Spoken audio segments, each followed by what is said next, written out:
வேணுன்னே வந்து ஒரு ஒரு ஒரு ஒரு ஒரு ஒரு ஒரு சின்ன விஷயமா இருக்கிறத வந்து பெருசா ஊதி, ம். அவர வந்து அவர் இமேஜ வந்து டேமேஜ் பண்ணணுங்கிற மாரி தான் நடந்துக்கிட்ட விஷயமே ஒழிய, இப்போ அவங்க ஒண்ணும் பிரியல. பிரிஞ்சா போயிருக்காங்க. அதெல்லாம் கிடையாது. ஒண்ணா தான் இருக்காங்க. ம். ம். பட் இது வந்து சந்தர்ப்பத்துக்கு யூஸ் பண்ணி எப்படியாவது மக்கள்ட்ட இத கொண்டு போய் இந்த நேரத்தில சேர்க்கணும். பெருசு பண்ணி ஊதி சேர்த்தா, அதுவும் கரெக்ட்டா வோட்டிங் டேக்கு கொஞ்சம் நாள் முன்னாடி. லேடீஸ் சைடு அவருக்கு வீக் ஆயிரும்.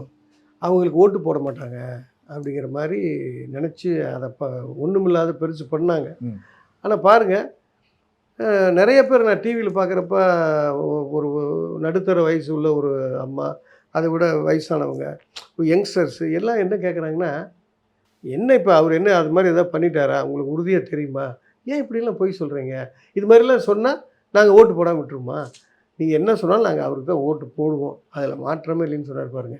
அதனால இவங்களுடைய வாதங்கள், இவங்க பண்ண பிரச்சனைகள், இதெல்லாம் வந்து மக்கள் ஒரு பொருட்டாவே நினைக்கலைங்கிறது மிகப்பெரிய மிராக்கிள்.